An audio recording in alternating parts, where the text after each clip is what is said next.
It's time for a talk. If you're 45 or older, you need to get yourself screened for colon cancer. This disease can be very treatable when caught early, so the sooner you know what's up with your health, the better. The good news is that there's options for getting screened that are easier than you think. Get informed. Hey, we're all busy and we think, when would we fit it in? Well, make the time. It just might mean more time with your family down the road. If you're a man or a woman, 45 or older, I'm talking to you. I've lost good friends, young friends, to colon cancer. Don't make the mistake of waiting until you have symptoms or think that you have no risk because it doesn't run in your family. Everybody needs to be screened. So, take control. Get screened for colon cancer, 45 or older. Learn how. Standuptocancer.org/colon cancer. Even though there is so much against us, You will see me choose to protect myself and my community from the coronavirus by wearing a face covering. Because it's going to take all of us thinking about one another. And even with my face covered, you will see me.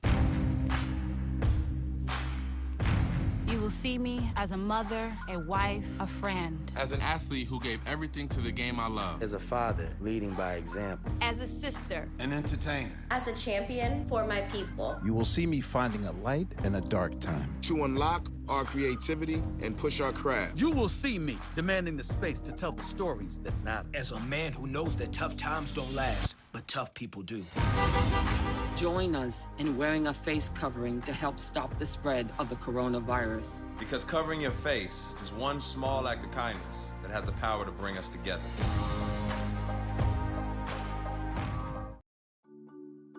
What's more dangerous? A man who isn't afraid of death or one who's found everything to live for? I asked him if he was proud of me. He emphatically said yes, as he laid his pecan-colored head on my chest, and I went through my mind 1,000 times to figure out what that could possibly mean, and every single example ended in motivation for me. So you may not be afraid to die, but I'm more afraid to let them down. And I found something to live for, which is a dangerous motive forever fueled. See, your thoughts may be involuntary, but my actions are very calculated. I was a man with a plan, but now I'm a dad with a decree, and you can't take that from me. My sons ain't raised by no coward, and they won't be one either. If this be the measure of a man, the yardstick gonna need way more meters. I take it too far, so they never come up short, because I found everything to live for.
We are neighbors and best friends. I love my sister. My heart doesn't see race. Love is love. Our family is no less than any other family.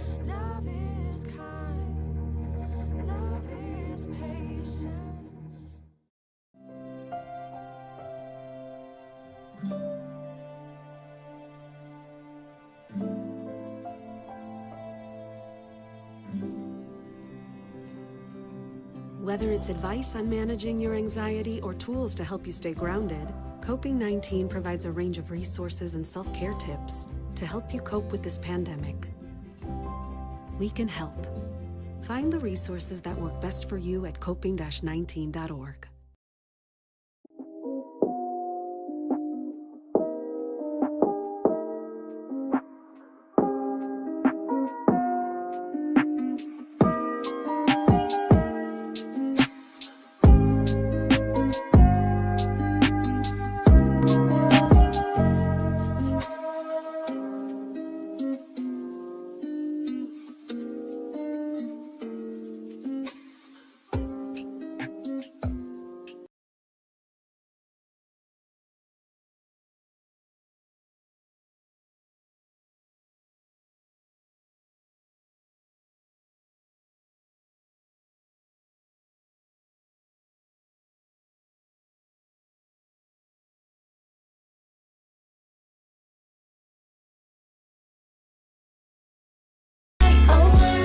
Every day we learn and play.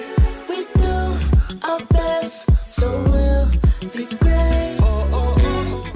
You do your best, And I do mine. So let's get ready. Cause it's about that time. Good morning, you. Good morning, how do you do? Good morning, time to be great. Good morning, time to wake. Good morning, Your dance and play. good morning, So start the day. good morning, open your eyes. Good morning, Reach for the sky. morning, morning, morning, morning to you. Good morning, morning, morning, morning, how do you do? Good morning, morning, morning, morning, morning to you. Good morning, morning, morning, morning, how do you do? You see me on my grind, Stars got to shine. I'm a supernova. Yeah, you see me taking over. Yeah, I'm on the move, I got a way to ride to it. So let me hear you say, every day we gon' learn and play.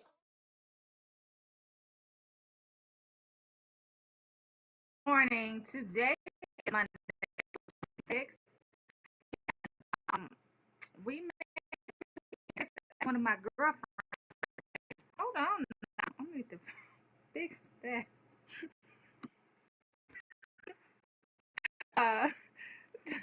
My audio. Okay. Let me see if I could restart.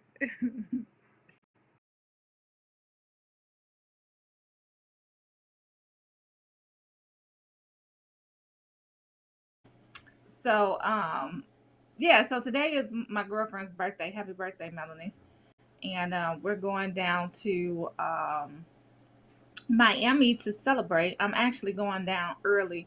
I'm leaving today, y'all, because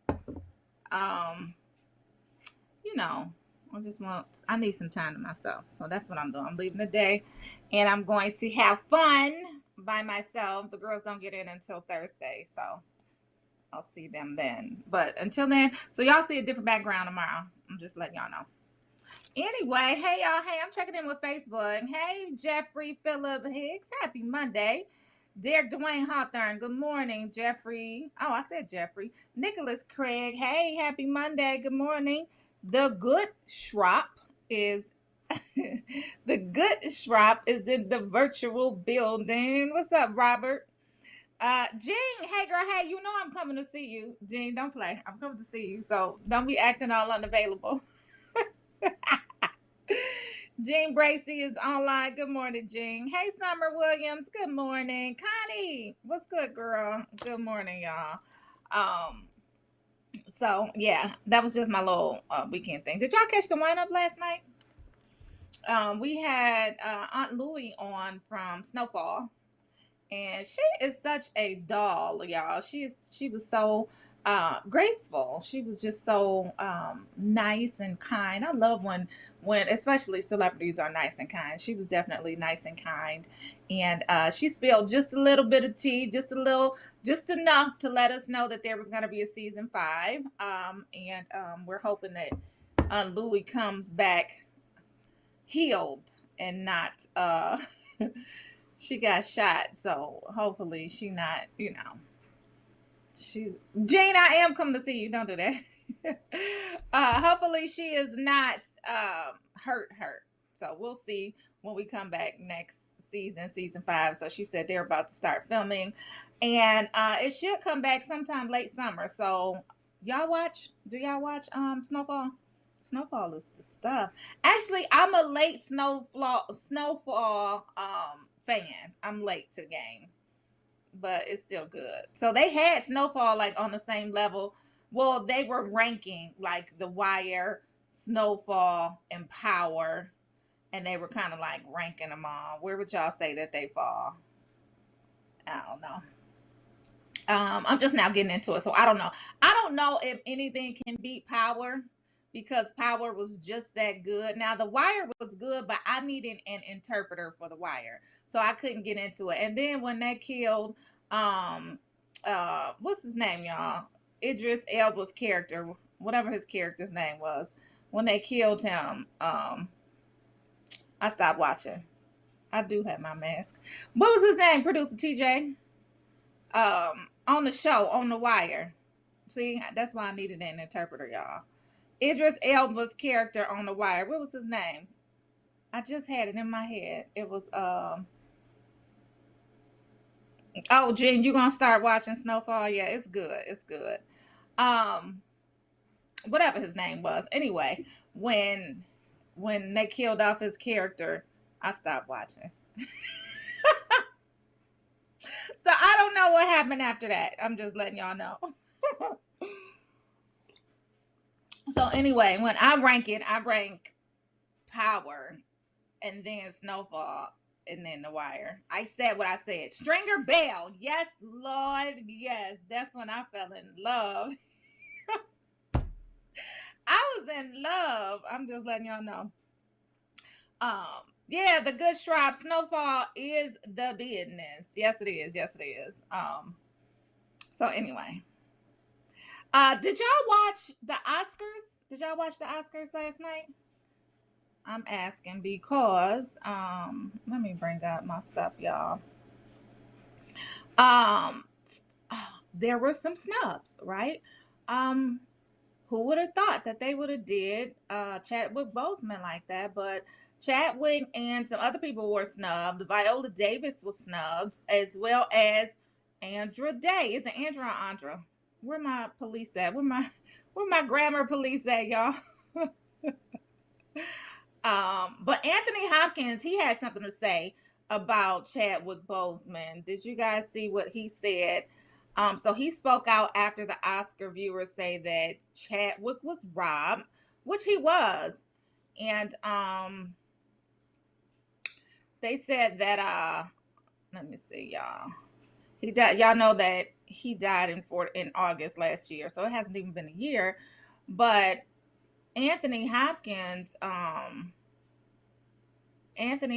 did not attend the ceremony or give a speech making for an abrupt end to the broadcast. But the 83-year-old, he looked good, y'all. He's 83. The 83-year-old, now the oldest winner in any acting category, acknowledged Boseman in a post-show acceptance video. He shared it to his social media accounts early Monday from his home in Wales. At 83 years of age, he says, "I did not expect to get this award. I really didn't," Hopkins said. "I'm very grateful to the Academy. Thank you. But I want to pay tribute to Chadwick Boseman, who was taken from us far too early. And again, thank you all very much. I did not expect this, so I feel very privileged and honored." Okay. His post was met with praise for his performance in The Father. Did y'all see that? Did y'all? Because I didn't. But anyway, his post was met with praise for his performance in The Father, garnering virtual applause from fans and stars, including Alec Baldwin and Kate Beckinsale. But throughout the internet, the win sparked controversy. Every single indication felt like they moved around the category so that Chadwick Boseman would win Best Actor at the very end of the show. And then Anthony Hopkins wins, doesn't give a speech, and then they roll credits. That's what one of the users said.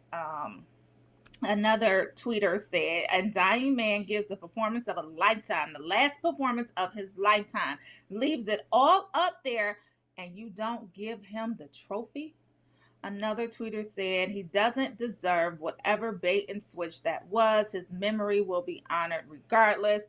And then another one. So everybody is really upset. Another user said, "That ending channel 2017's chaotic Oscars envelope mix-up." Y'all remember that? Chadwick Boseman not winning the Oscar has to be a Moonlight mix-up scenario. And they go on and on and on. Someone from Kansas said, "Respect to Anthony Hopkins, but the Academy whiffed. Chadwick Boseman as Levi Green will be remembered well into the future." Nonetheless, so people were highly upset because he lost. Let me see what y'all saying in the Hey, ain't a girl. Typical Oscar. Kathleen, yes. Good morning, girl. D Shields, good morning. Did you see the Oscars last night, D? They snubbed. Jamie Foxx won. I gotta put up my interview with him. Y'all remember my interview with Jamie Foxx? If y'all didn't see it, it was juicy. Anyway, Jamie Foxx won for Soul, but Viola was snubbed. Andra Day was snubbed, as well as Chadwick Boseman, and just not right. It's not right, y'all. Yeah. So anyway, let's see what else they had to say about it. So, of course, you know, they go on and on and on. 8 Oscar snubs and surprises from Chadwick Boseman to the father. Let's see what else they had to say. Oh, y'all know who else won? Daniel Kaluuya won. Just in case y'all didn't know, he beat out Lakeith Stanfield. So that was cool. They said the trial of the Chicago 7 was snubbed. Did y'all see that? Of course, Chadwick Boseman was snubbed for Best Actor for Ma Rainey's Black Bottom, Levi Green. He was really good in that. Yeah, Surprise was The Father by Anthony Hopkins. They was wrong for that. I'm trying to find out who else was snubbed. Snubbed Wolf Walkers. Nobody thought. Where they getting these movies from, y'all? Surprise Colette, Best Documentary Short. Did y'all see that? Snub The Collective, Best Documentary Feature and Best International Feature. Didn't see that either. Oh, wait a minute. Her won. Did y'all see that her won? She won for Fight for You from Judas and the Black Messiah. All right, her. Well on her way to EGOT. They said Diane Warren was snubbed for Low Scene from The Life Ahead. I don't know who that is, y'all. Do y'all know who that is? Nonetheless, there you go. People were snubbed. What y'all talking about in Facebook? And the Best Actress category was a robbery too. Yes, Andra Day was a wish, but Viola Davis was truly robbed. I'm gonna sip on that. Absolutely, Kathleen, she was robbed. D said, I saw Chadwick lost, was definitely disrespectful. Girl. Her won. Yes, Connie, she won. D said, it's the racism in the air. Not surprised to hit the Oscars.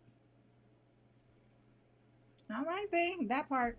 Kathleen said, the Oscars love to honor movies no black people have seen. Girl, how many movies did I just announce that nobody has seen? I don't know. But the woman who made Viola's wig won. Who was that? Oh, yes. The makeup artist. They won. I did see that. They won, y'all. D Shield says Daniel Kaluuya took home an award, but definitely deserved lead win. They love to give us the assistant. I ain't gonna say assistant, but they love to give us the supporting role. Wrong. Anyway, what I haven't seen in the news is that Jamie Foxx won. I keep seeing that Chadwick was snubbed. Yes, he was snubbed. He was completely robbed. However, let's do remember that Jamie Foxx Jamie Foxx won as well. So he now has a second Oscar. The first one he won for portraying Ray in the 2005 film of the biography of Ray Charles. He played his butt off in that. Georgia, don't get me started, y'all. My coffee kicked in. I don't know. Supporting role. So who was the lead role in Black Messiah? Well, it was Daniel Kaluuya, but he won best. What did he win, y'all? Hold on. Shout out to Tyler Perry. I support all he does to push the culture forward. They gave Tyler Perry an Oscar as well, y'all. They just gave it to him. Here you go, Tyler. We want to be your friend because we see you taking over Hollywood, especially Black Hollywood. So we want to be friends, is what they said with that award, in my opinion. Huge loss for Halle Berry stylist. Pull up that Tyler Perry speech. It was phenomenal. Okay, we're going to see if producer TJ can find it. We got to find out which one did Daniel Kaluuya win for, y'all. It was best. It wasn't the best actor. Was it? It wasn't best supporting actor. Did they say, are they trying to say that Lakeith Stanfield was the lead in Judas and the Black Messiah. Okay, so Tyler Perry received the Humanitarian Award, but wasn't it an Oscar though? Or what? The Oscars just gave him a Humanitarian Award. Okay. Okay. Moving on. Let's get into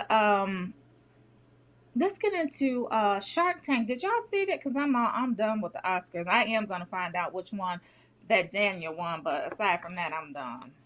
I did want to get into some of those fashions because let me tell y'all who always gets it right. They say that she understands the assignment. Regina King, y'all. My God, she was gorgeous, but she's always gorgeous. Like she just never misses. Some of those other outfits or selections, and I don't know how much they pay these stylists, but they definitely are a miss. Yep. Me too, D. Yes, girl, Jean. They are sucking up to Tyler. They like, we want to be your friend because we see you taking all the money. So here you go. Here's an award. Nonetheless, y'all. Moving on, let's get into Shark Tank. So they're saying that Damon John was blasted for praising Louis Farrakhan's speech. Have y'all heard about this? So he's being called out. By who? Let's find out. So the Shark Tank investor Damon John is taking heat over a since deleted tweet praising the remarks delivered by the controversial religious leader Louis Farrakhan, which he's not that controversial, y'all, but okay. He was speaking at DMX's funeral on Sunday. Did y'all see the funeral? Like, I don't want to cry because I'm sidebarring. I'm digressing. Give me 1 second. I'm gonna get back to Damon John. But Kanye came through, y'all. Did y'all see his choir performing like impeccable sound? Like it was incredible to see and then to feel all of those emotions coming through for the funeral. And then his daughter, she rapped as well, or rapped and sang rap. I'm not exactly sure what they called it, but she performed as well. Kanye also raised, he collaborated with, I believe it was Balenciaga, to do a dedicated limited edition shirt of DMX, and all of the proceeds went to his family, and it was $1 million that was raised thus far. Just wanted to let y'all know that. But yes, anyway, I digressed. DMX's funeral was on Sunday, and it was heartfelt. It really was. And if you wasn't crying, then something was wrong with you. So I'm going back to Shark Tank. So I don't know if Shark Tank is still on. It's still on. But Damon John was criticized for his tweet praising religious leader Louis Farrakhan. So what he said was, what a powerful speech from Minister Louis Farrakhan for the DMX funeral. His deep understanding of the Bible and respect for other people's religions was truly inspiring. R.I.P. DMX, the Brooklyn-born FUBU founder continued. Commenters quickly called out John for his support of Farrakhan, pointing to his checkered past. Wait, what? He made dozens of anti-Semitic statements. One user wrote, another Twitter commenter said, respect for other religions. He's a vicious. Listen, so what? He said what he said. I hate that he deleted it because you need to stand on what you said. So, of course, later Sunday, he deleted the post and sent out a follow-up statement in an attempt to clarify his comments. He said, in regards to my tweet regarding DMX's funeral, my comments on Minister Farrakhan were only related to what I just witnessed tonight, unbeknownst to his prior stances. As someone who was fortunate enough to have a stepdad of the Jewish faith, I do not condone and never would condone any anti-Semitic prejudice or any remarks of hatred. Okay. DMX was who he was. And the reason he has affected the people in the hip-hop genre and human beings across the globe is because he was genuine. That's what Farrakhan said. Listen, you can't. It is what it is, y'all. Stop. Yes, girl. D, listen. D says, if y'all watching, D says white supremacy is leading cancel culture these days. Shaking my head. Leave football. Listen, he said what he said. It's okay. Like, he said what he said. Y'all gonna cancel him because he praised him for speaking at someone's funeral and basically saying that, you know, DMX baby rapping was tears. Girl, I just got chills thinking about that. Yes. Jean said I couldn't watch.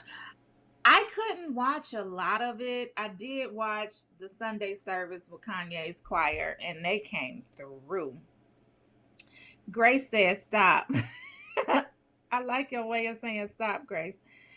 D said, I'm not apologizing to these modern day social media cross-throwing in timeline yard hoes. H-E-A-U-X.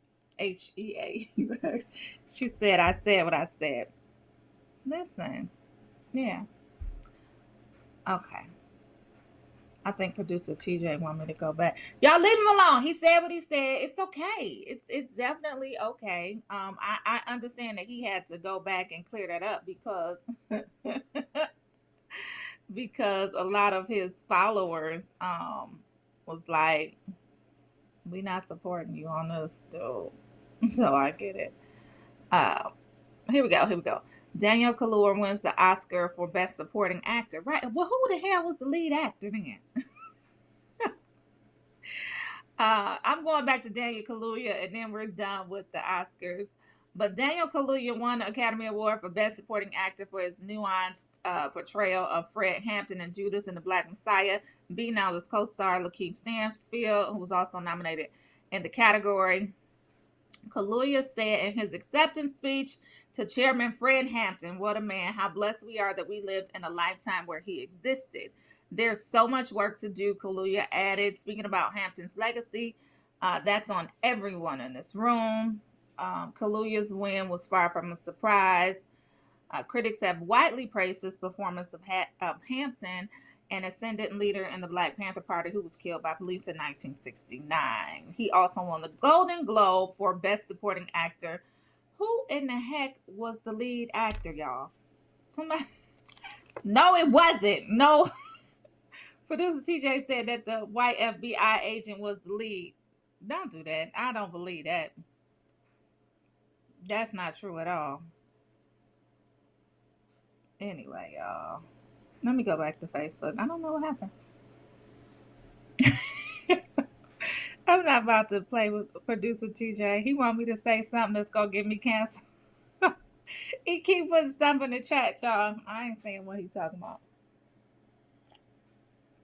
I'm trying to get back to Facebook. It kicked me out. Let me see, y'all. Okay, here we go. Okay. Moving on, 8:30 on the Rolling Out AM wake up call. Moving on. Let's go to the DC cops wreck police vehicles while drag racing on duty. Because it's Monday and we gotta talk about violence. I'm just saying, but we gotta talk about police violence. I'm just saying that. So DC cops wrecked their police vehicles while drag racing on duty, y'all. Check this out. So 2 Washington, D.C. police officers crashed and totaled their police vehicles while drag racing last week. The cops from the Metropolitan Police Department raced each other on Thursday evening at about 5 p.m. in Anacostia Avenue near Kenilworth Park. They hit speeds of 60 miles per hour. One of the commanders ripped the officers' actions in an email sent to the department that sent to the department management following the crash. He says yesterday 2 6D Scout cars were totaled because officers decided instead of fighting crime, no comment, Instead of fighting crime, patrolling their beats, or engaging the community, they decided to drag race each other on Anacostia Avenue at 5 p.m. in the evening. What does this say to all the members of MPD who are passionate about their job and work hard every day to make a difference? This is not fair to any of us. So, y'all, while they sitting up there, playing in the streets, it's real stuff going on.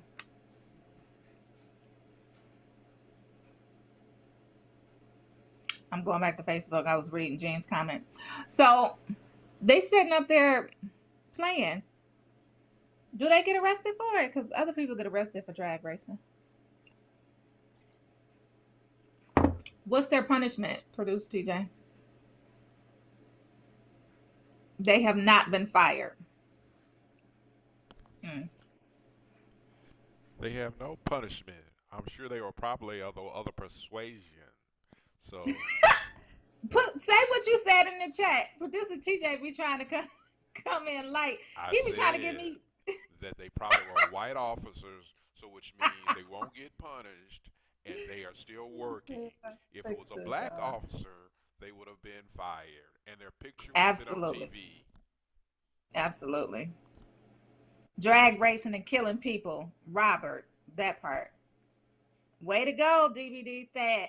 Listen, y'all, just sad. Just do your job. Stop killing people and stop drag racing and coming to cars. All right, will they be fined? Do they have to pay for the damn car? Cars, no, plural. Because they are probably white. That's so sad, y'all. That's just so sad.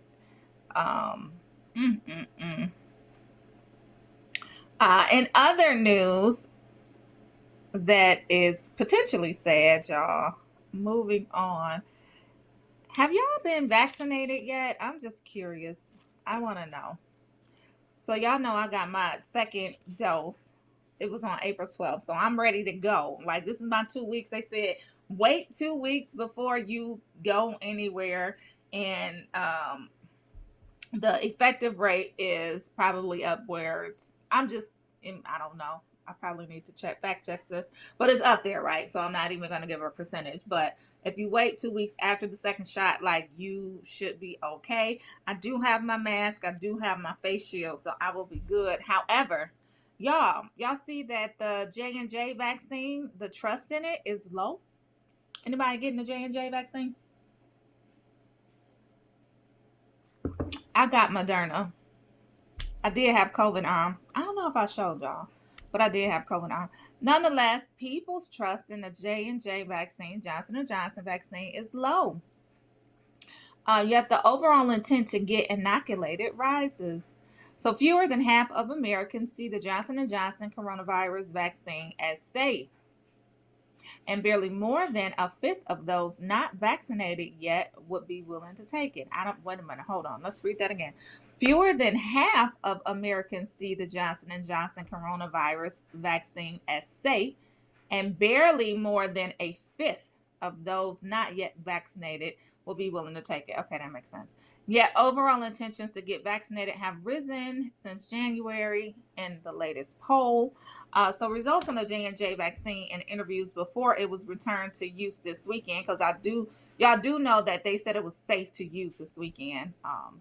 It suggests challenges in gaining acceptance. Just 46% think it's very or somewhat safe, compared to more than 7 in 10 for the Pfizer and Moderna vaccines. And 73% of those not yet vaccinated say they are unwilling to accept a J&J shot.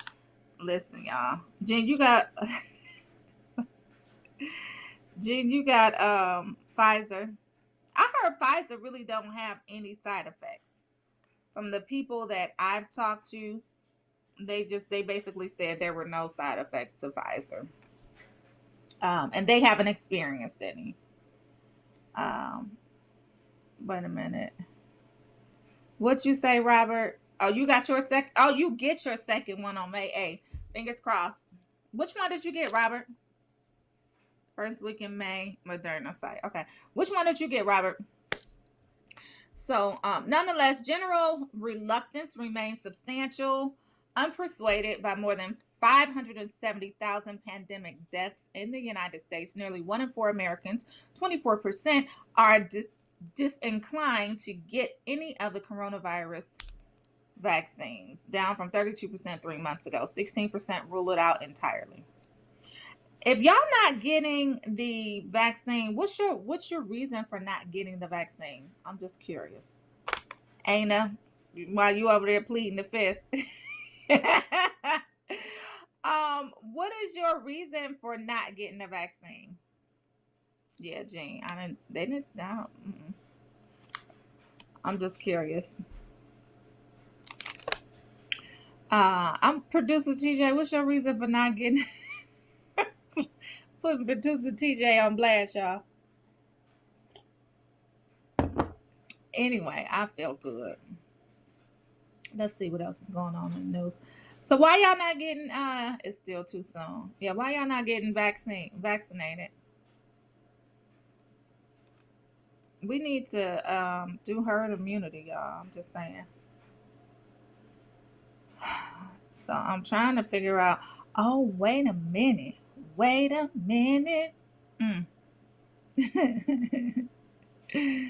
Oh, I didn't talk about the conference, did I, producer TJ? So y'all know on this past weekend we had our conference, our monthly conference, which we have, but last month, we're still in April. So this month it was the creative culture class. And we had people talking about Bitcoins and crypto coins and Coinbase, cryptocurrencies. We also had people talking about, Amir was back. I hope y'all saw Amir.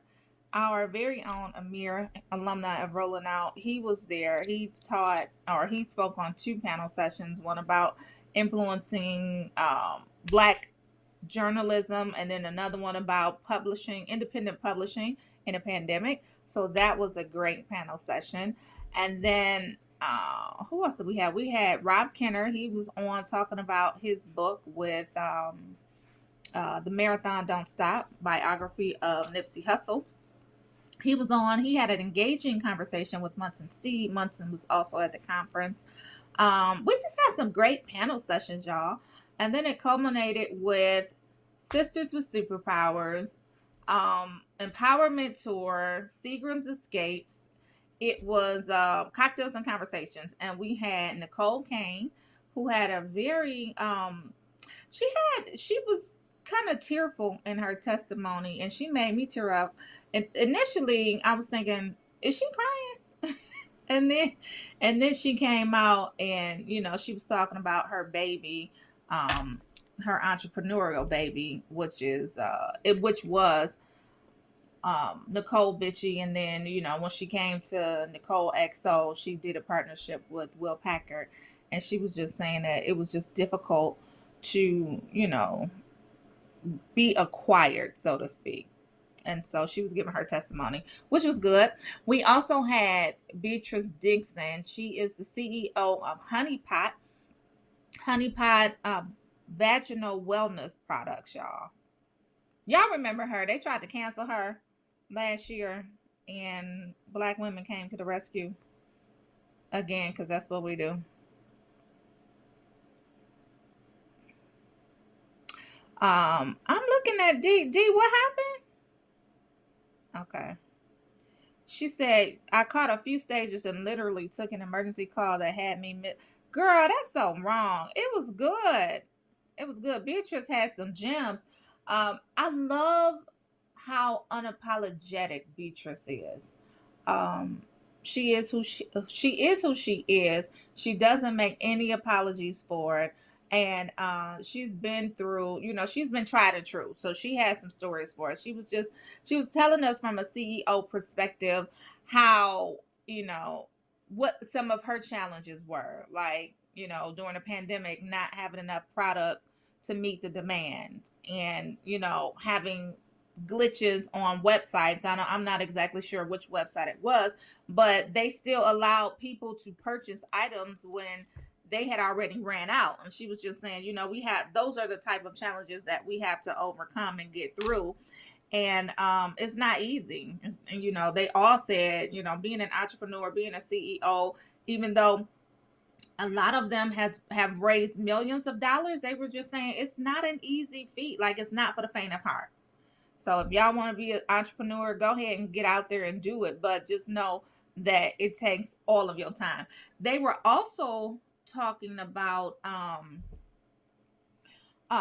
being a boss doesn't necessarily mean that you don't have bosses, right? Other bosses, anyone above you, because your customers are your boss, your stakeholders are your boss. So it's a lot of other people that you have to be held accountable to. And that was kind of like the trade-off that they were talking about. Yeah, even though they are their own boss, they also are accountable to other people. And they were saying it was just, you know, it was difficult to do it. And Don Dixon was the other CEO that was on. Don has raised over $2 million for both of her companies. She's on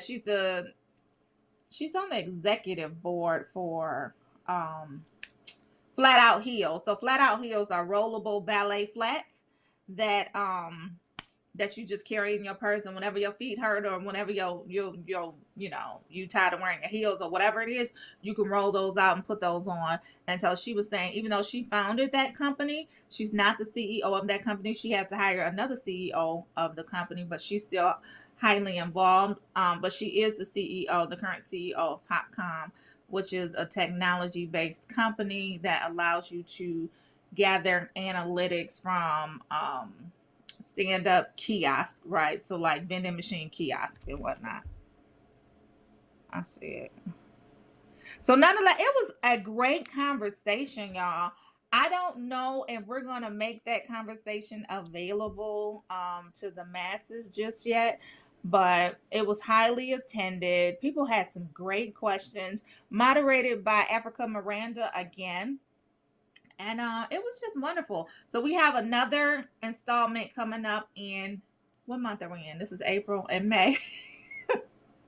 We got one coming up in May, and then we have one coming up in June as well. And then that's the end of the empowerment tour. The one in May is going to have B. Simone. Y'all know B. Simone. B. Simone.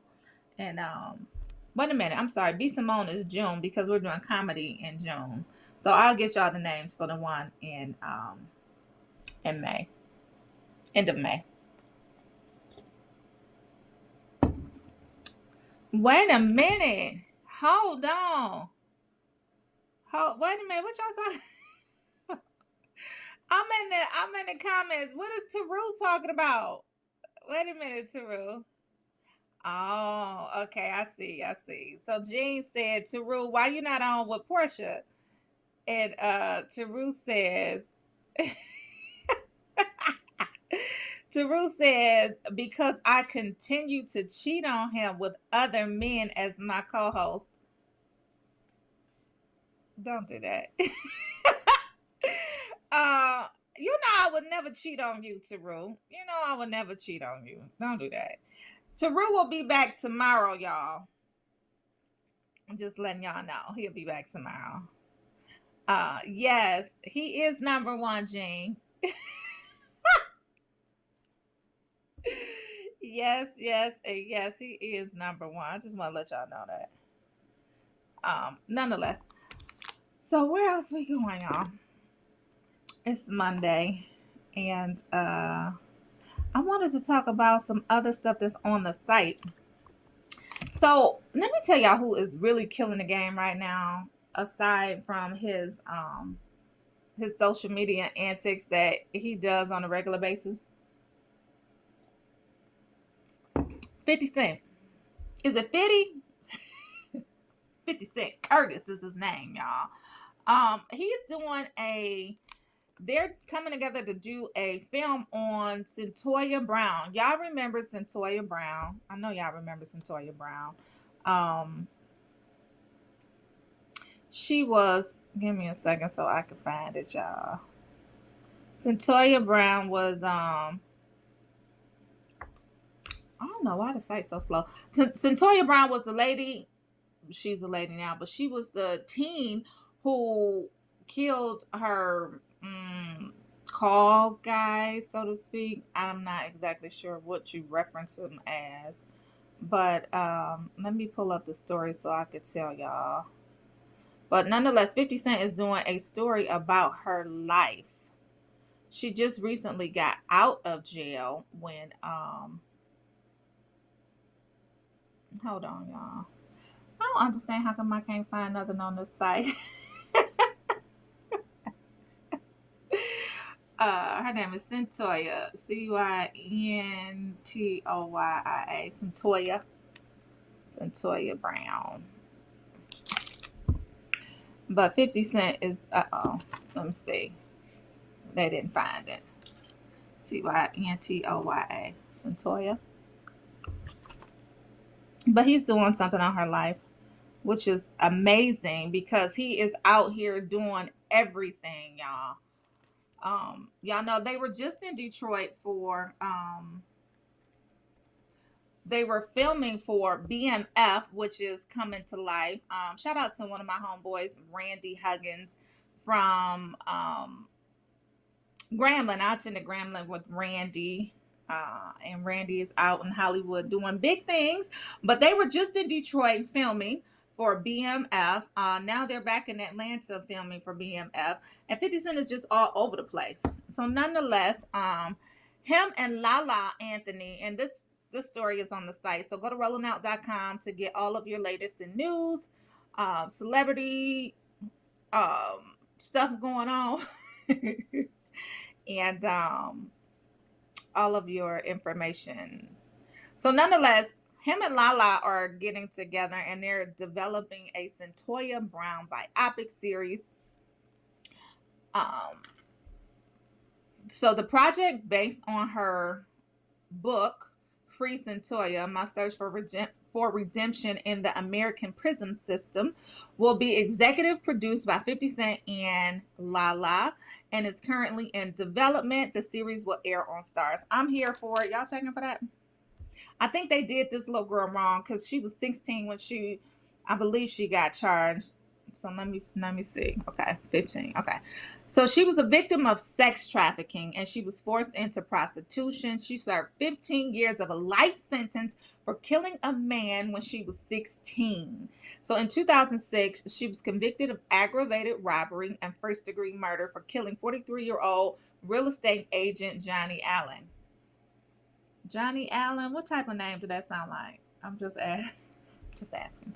So whom she went home with after he picked her up for sex at a Sonic drive-in. She told police that the shooting was in self-defense and that she pulled a pistol out of her purse and fatally shot Allen because she thought he was reaching for a gun. Despite being a minor, the sentence required her to serve at least 51 years before being eligible for parole consideration, which would keep her ineligible for parole until she was 67. So a lot of celebrities came to her aid, such as Rihanna, Drake, Kim Kardashian, and Lala, and they rallied for her freedom. She was granted clemency by Tennessee Governor Bill Haslam in 2019. Y'all remember this story? They definitely did her wrong. Yes. So according to The Hollywood Reporter, Brown Long and her husband, Jamie Long, will consult on the upcoming project, which will be written by Santa Sierra, who has previously scripted shows for 50 Cent's Power franchise. I'm here for it. Definitely here for it. They did her wrong. So wrong. She was only 16. Just imagine, y'all. So anyway, so she says, wow, I'm so honored to have the privilege to share Cyntoia's story, powerful story, to work side by side with my family, 50 Cent and Santa Sierra on this. Thank you, Cyntoia Brown Official, for trusting us to tell your story. We are so excited for everyone to see this. Cyntoia made an imprint on all of our hearts in the past few years, and it was imperative for me to make sure her own past was shared through her lens. This is what Lala Anthony posted on her Instagram. Brown Long is now an advocate for criminal justice reform and victims of sex trafficking. Her ordeal also brought about change in Tennessee's laws, and now children under the age of 18 cannot be tried for prostitution. Listen, that should have been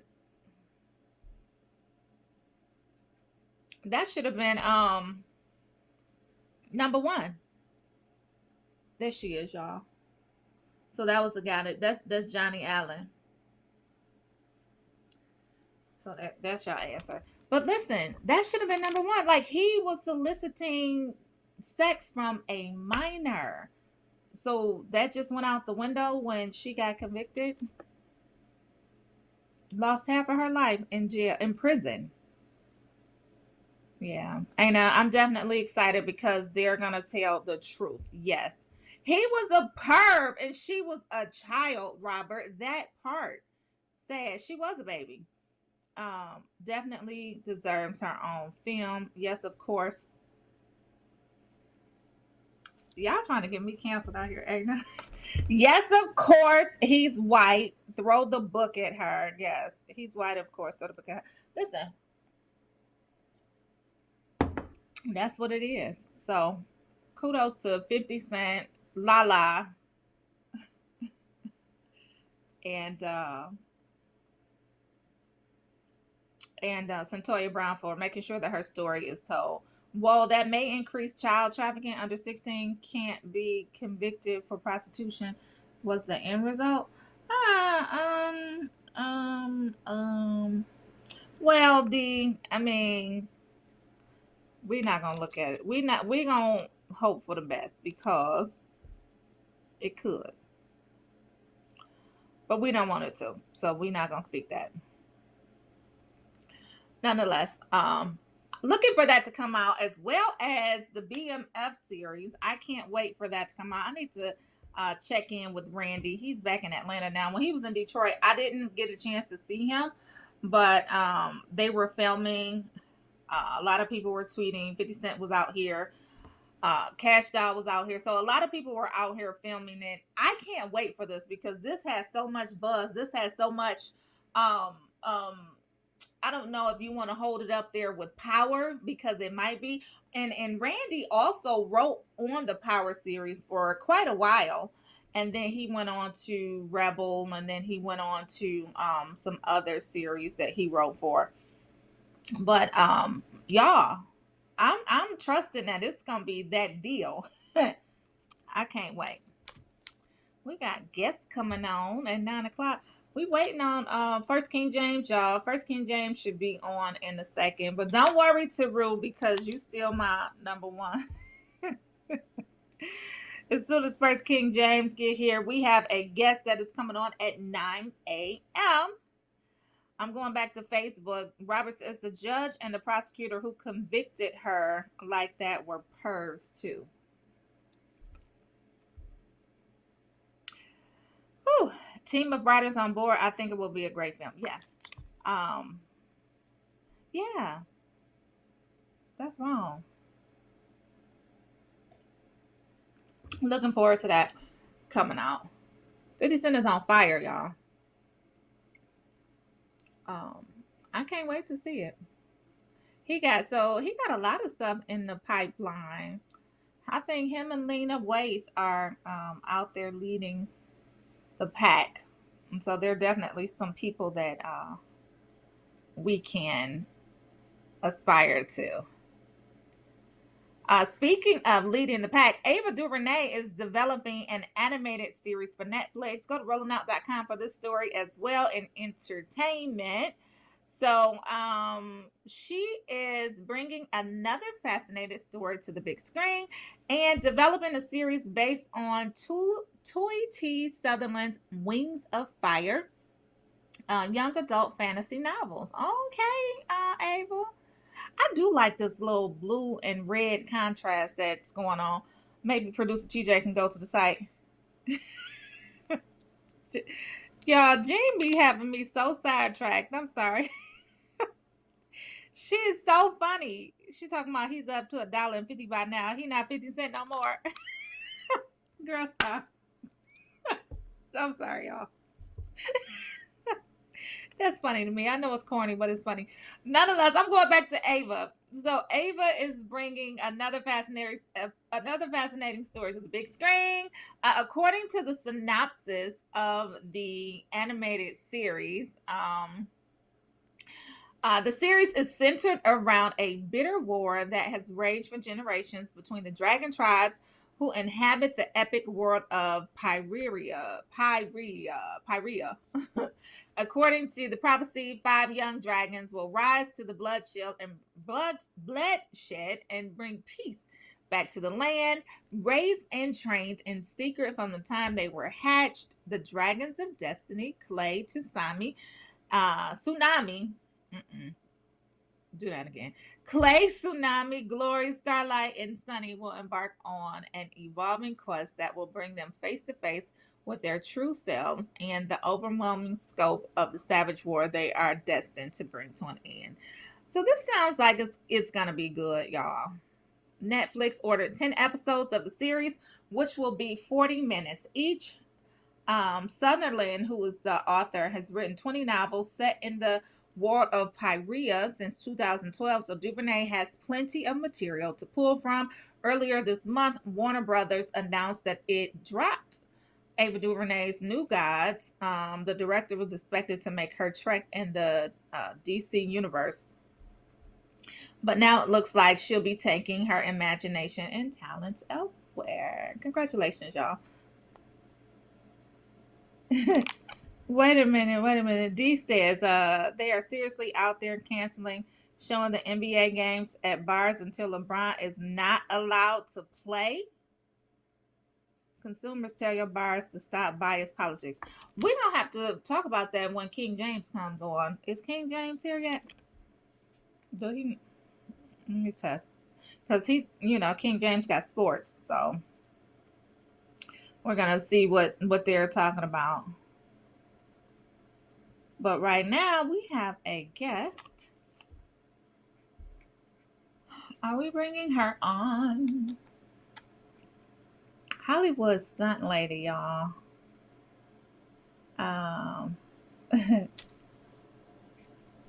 LaFay Baker. We're gonna bring her on. So is she coming on right now, producer TJ? What we doing?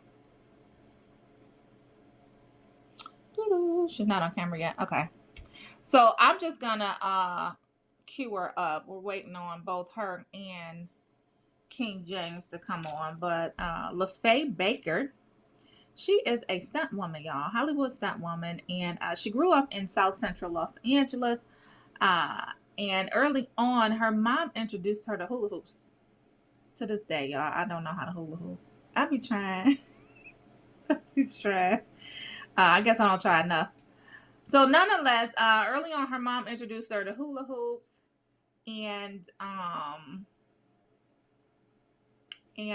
give me a second, because First King James is coming on right now, and LaFay is coming on as well.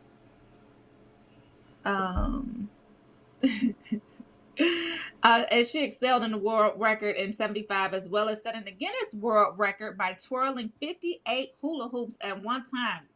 I need lessons. Yes, LaFay. Yes, you do. Somebody is speaking, but we can't see him. That's why we can't see him. But we're going to vibrate high today. Good morning, First King James. Good morning to you. Blessings to you and your family. You know what I'm saying? I hope all is well with them. You know what I'm saying? Spreading good vibes, positive vibes your way. Hope all is well. Welcome, TJ. Thank you for getting me on right quick. How's things been going? How was your weekend? Weekend was great.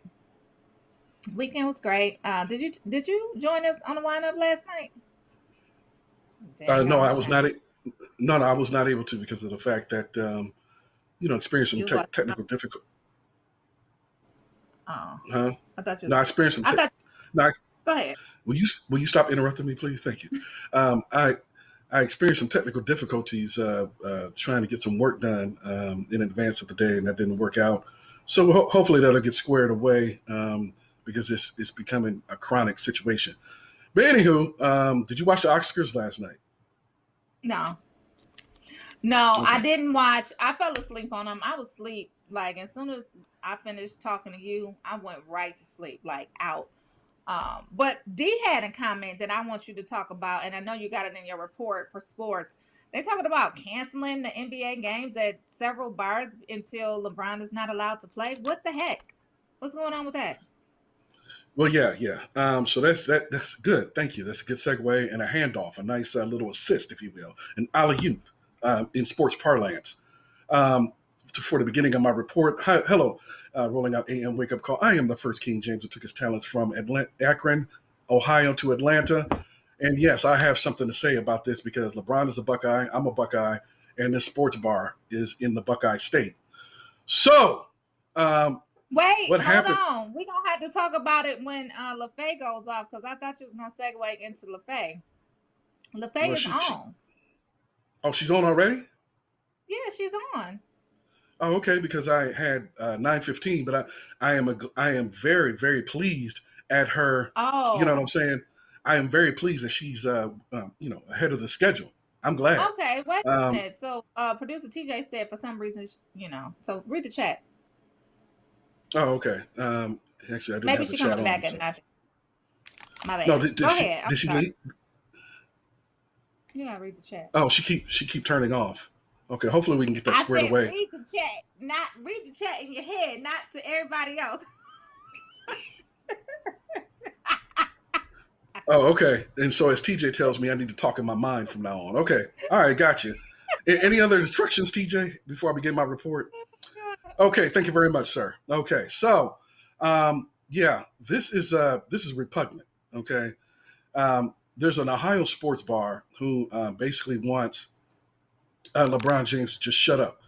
And so there are a lot of people out there who do agree with Laura Ingraham from Fox News who penned the famous, infamous phrase, shut up and dribble. And so he won't stop talking. So LeBron James made some, he made some pronouncements after a police officer, of course, in Columbus, Ohio, last week shot and killed a teenager Michaela Bryant. Is that it? Micaiah Bryant. Okay, so this was done just before the announcement of the Derek Chauvin conviction verdicts.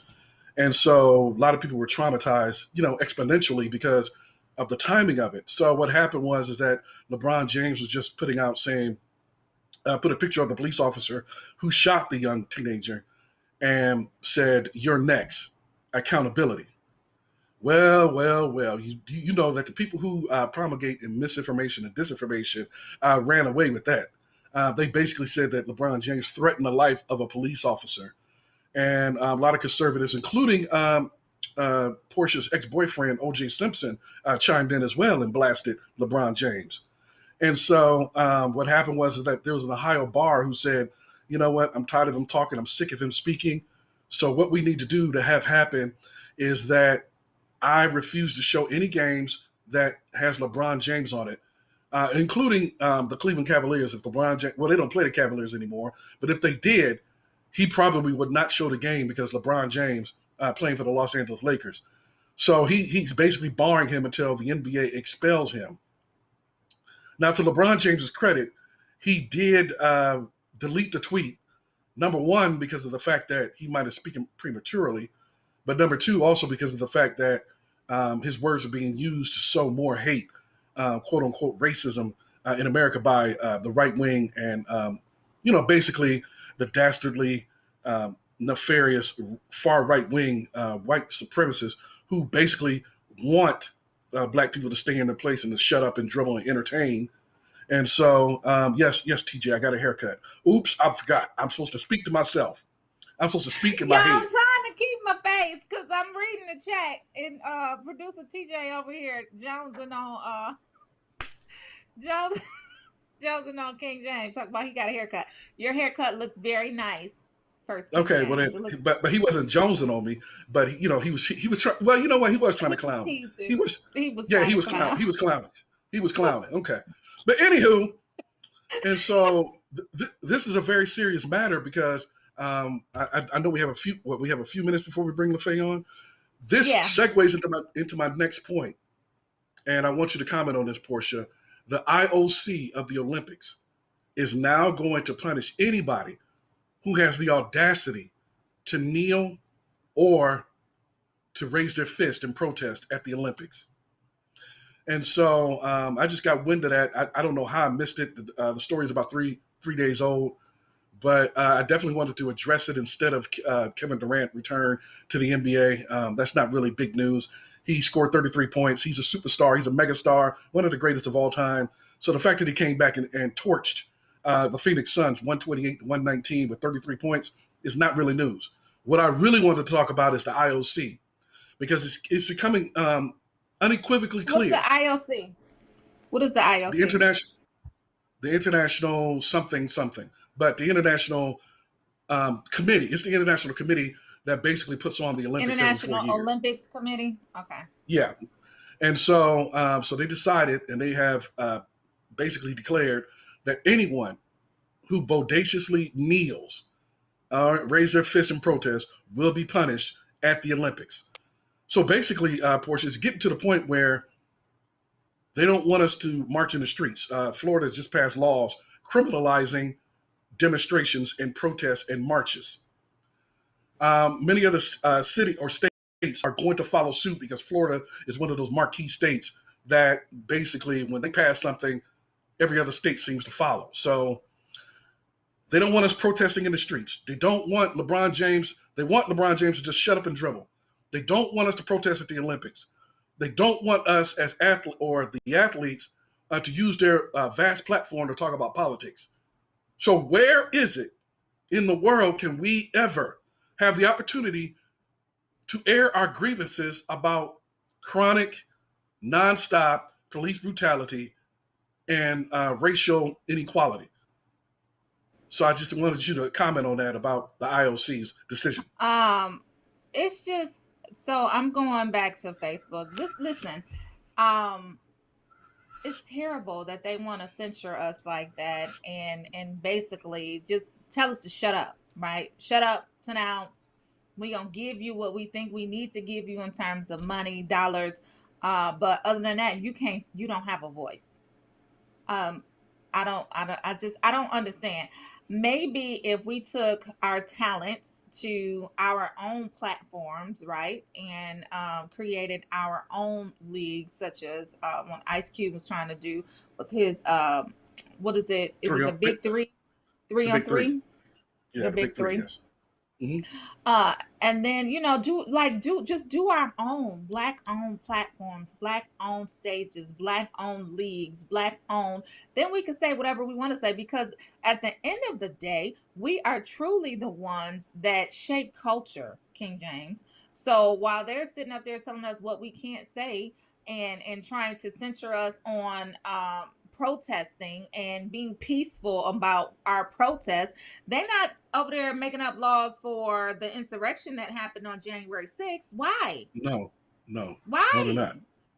You know what I'm saying? Like, why would you pick something so peaceful to make unlawful and basically just try to shut us down and make us do what it is that they want us to do: perform, entertain, play, basketball, football, whatever, play, anything, baseball, and y'all just get this money that we giving y'all, because it really is crumbs at the end of the day, because the owners and the executives make all the money. I wouldn't do it. I would protest. Yeah. And so, I was probably going to expand upon this on my appearance on Thursday. When I make my star appearance on Thursday, is that it is really, we need to really, really pay attention because like LeBron James said, and he is very, very politically active, that just because we got this little victory, this little small victory, and in the large scheme of things, it really is a small victory with the Derek Chauvin conviction, that the Republicans have, or the Republicans and the far right and the white supremacists have all coalesced their efforts into eradicating or obliterating the gains that we fought so hard for decades to get. such as passing these draconian voting laws in Georgia that greatly restricts your ability to cast your vote and the times that you can do it in. And then the state of Florida with the popular Republican governor, Ron DeSantis, who passed laws that criminalizes marching in the streets, to which you can be charged with a felony for up to, and the penalty is up to 10 to 15 years. And you could even be charged with a misdemeanor with a misdemeanor. I mean, you could be charged with a misdemeanor even if it's a peaceful protest, because there's no way to avoid violence, because we have so many agent provocateurs who basically infiltrate our peaceful demonstrations and set off fires and deface buildings, stuff like that. But yes, we must pause on that talk right now. We'll get to that on Thursday when I come back with my expert opinion. Right now, I just want to bring on somebody who's else. P. James, I just wanted to acknowledge the comments before we bring her on, because I know we're not going to come back to it. D. Shield says 402 years, yet scripture said that their time was up in 401. When does it stop? Don't know. Robert the Good Shrop says, that's in shady. other words, I thought we were vibrating higher. See, that's what I'm saying. we That's are what I'm talking about vibrating right high. That's just my name for him. Nonetheless, Robert the Good Shrop says, in other words, shut up and take this ass woman and like it. Kathleen said, in one word, sponsorship. Jean Bracey said, we're not just athletes, we're citizens, humans. What the hell? And Jean says, when you have a platform, you use it. Those media types do it all the time. Why don't they shut up and report the news? And on that note, we're going to bring on our lovely guest, and we're going to talk to her about what she does. Yes. Yes, we're bringing on LaFaye Baker, who's like a pioneer. She is a pioneer. And she's basically thriving in an industry that's not well represented by African-American men or women. And so welcome to our show. Welcome to the Rolling Out AM Wake Up Call, LaFaye Baker. What it is. Hey, girl, hey. We can't hear you. We can't hear you. We want to hear your lovely voice to go along with your lovely visage. Can you hear me now? Yes, we can hear you now. Yeah. We can hear you now. Hey, what's going on? You know what I'm saying? Superstar. And so we wanted to talk to Yeah. Yes, you is. In my book, you is. Anyway, you are. Okay, let's talk proper. But anyway, I wanted to bring on LaFaye Baker because of the fact that she is a star. She's a pioneer, and she's currently a Hollywood stunt woman and coordinator and producer in Hollywood, in an industry that is obviously not very, very well represented by African Americans, particularly Black women. And so we wanted to talk to one of them because Black women have been making history these last couple of months. Y'all have just been doing it. Y'all won Georgia for us. Y'all turned Georgia blue. Black women showrunners are all over TV, not just Shonda Rhimes anymore. I mean, y'all just taking over. And now in another sector of the movie industry, we have LaFaye Baker, who is doing it as a stunt coordinator and producer. So talk to us. First of all, how did you find it? I mean, your story is fascinating. So go ahead and regale the audience on how did you become a stunt woman in the first place? Oh, well, actually, let me say this. I'm trying to change the imbalance of gender behind the scene and kind of like introduce some of our kids to careers behind the scenes. So that's what my whole mission is, to change the imbalance of gender.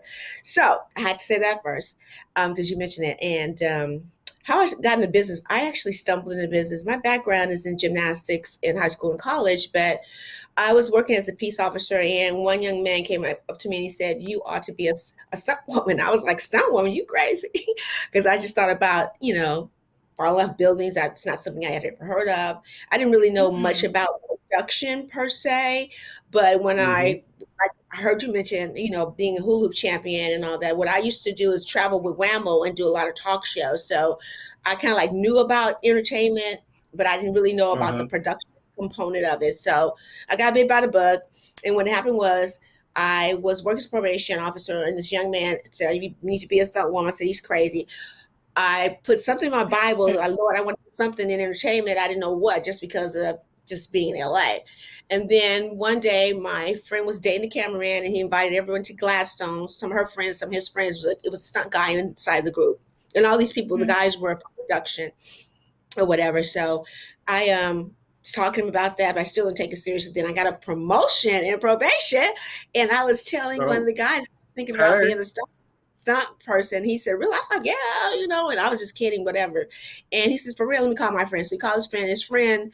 His name is Greg Elam, and he just happened to be one of the top Black stunt coordinators. He was training his son. So opportunity and timing, I started working out with them. I already had my SAG at the time card, but now it's called SAG-AFTRA.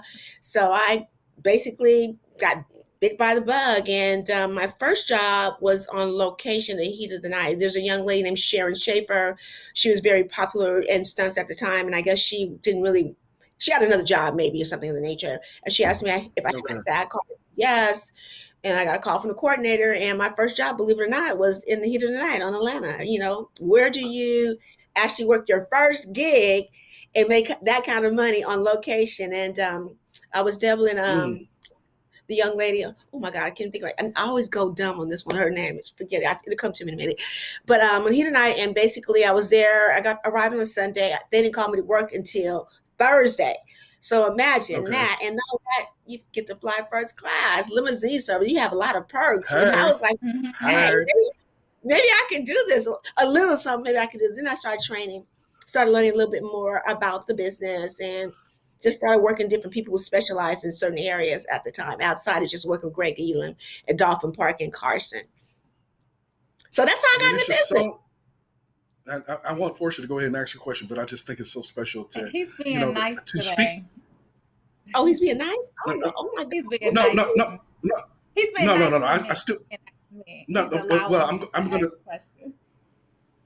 Oh, okay, whatever. Okay, so yeah, she just. But forgive her. We could, just stay with me. Okay, stay here. Okay. Oh. Now. What was up? Well, girl, he made so I want to talk to you about some of the roles that you played in Hollywood, some of the stunt doubles that you played. And then I also want to get into the dangerous part of it, because I just read that you broke your jaw in 2 places or on both sides. But I want to talk about Angela Bassett first. And then Lynn Whitfield, like, you played some really amazing and talented women in terms of stunt doubles. You played, you were the stunt double for Lynn Whitfield in A Thin Line Between Love and Hate. And then you were a stunt double for Angela Bassett in Green Lantern. Tell us about some of your other stunts that you doubled in as well, and how that felt to you. Did I lose everything? You know what? Oh. I'm gonna date myself because I've been in business like 26 plus years. So things that you would recognize is don't be a menace while drinking the juice. If a young lady takes a hit, throw me your best punch and throw the punch. I did that. Poetic Justice scene, doubling. I was doubling Janet Jackson. The fight scene on the beach with Joe Torre. Oh, my boo! You doubled on my boo? I worked on Lethal Weapon, 2 of Lethal Weapons projects. I mean, I've done a lot of shows. I just don't remember every show that I've done. I just kind of like look for the next gig, you know what I'm saying? Like now my focus is stunt coordinating. So I'm focusing on that as we move along, because we have so many talented young Black girls in the business. When I came in, there's only a few of us, but now these young girls are doing the darn thing. It's almost like no excuse that you can't find. That's because of you. That's because of you. That's because of you. Yeah, that's because of you pioneering. And it seems so exciting. Let's take a look at this reel that you put together so that we can get a bird's eye view. Oh, hell no, girl. It's in the pool. It's not that deep. Okay, it's not I have anxiety for jumping off anything and jumping into some water. No. So. No, you can miss me on that. I ain't doing it. Okay. Does it have sound, producer TJ? Green Lantern. Oh, girl, bye. You're so funny. Everything is executed with safety. You guys know that. Sometimes fluke thinks, I forgot about what's love got to do with it. But yeah, that's what's love got to do with it? Oh my God. Did you eat the cake? That used to be my gymnastic ability. Only thing I can do now, I can still do. Wow. I love it. Oh, hell no. Oh, no. Oh, hell no. Hell no. No. Hell to the no. Girl. it seems so exciting. It just seems hazardous. Like I'm about to. You know what? We exercise safety. We try not to. What I want to be clear is that we're not daredevils. Most people assume that some people are daredevils, but we're not. We train, we practice, and we want to make sure that we're around. So, but sometimes things do happen.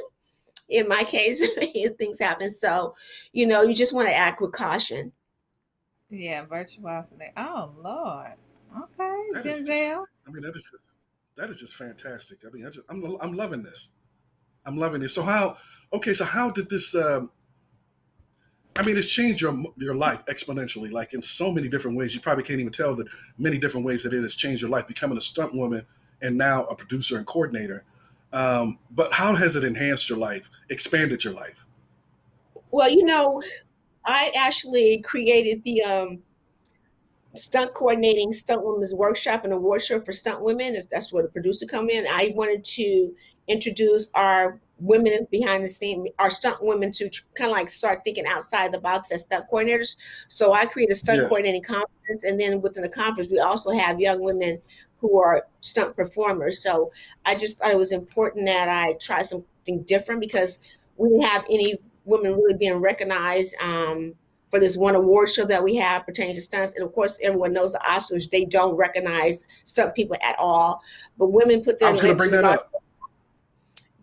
put their lives on the line, and I thought that stunt women need to be recognized. And since we only have a slew of Black women at the time, you know, I just made it universal for everyone. So I created all these different awards to honor women who were mentors.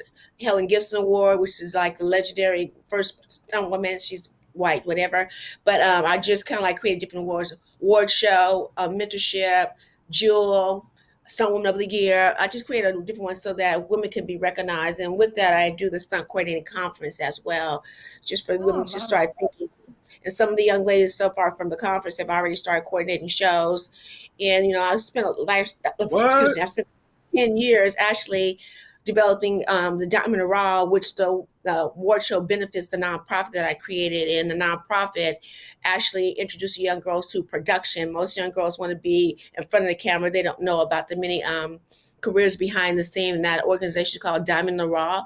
And young girls go out and film. They pick something out of a box, and they have to create a storyline behind it, and then they pitch it. We select the best pitch, and then we actually crew them up with different mentors, and we actually go out and shoot. But the girls are in the whole gamut, you know, with the script component, you know, shadowing, and we actually shoot it, and then we premiere it at the award show. That was the whole thing for the last 10 years that we've done to premiere, so the girls have the opportunity to experience the whole ambiance of being in front of the camera, witnessing an award show, walking the red carpet, you know, feeling that whole vibe, because I want them to feel what it feels like to be, you know, on the red carpet, you know, and understand that there's so many other gamuts, you know, in Hollywood that they can do. So if they major in anything in college, we ask them to minor in communications, film production, or journalism, or something of that nature, so they can kind of like have a plan A or plan B. Because, you know, what we want to do in our community is we want to kind of like work on generational wealth. And there's so much money that could be made in Hollywood. And, you know, in Hollywood is really a legacy type thing. So I don't have any kids, and you know, never married either, but I wanted to just, you know, introduce these kids to opportunities behind the scene, because if they don't see it, they don't know it, and they don't understand it. So if they feel it and they become hungry, and, you know, they might reach out instead of just going into the music industry, because that's all they know is music. Listen, right. So this is definitely a fascinating line of work. And I'm sure if our kids were introduced to it at a young age, and if they have been exposed to it, more of us, yes, our kids, more of us will be in this line of work.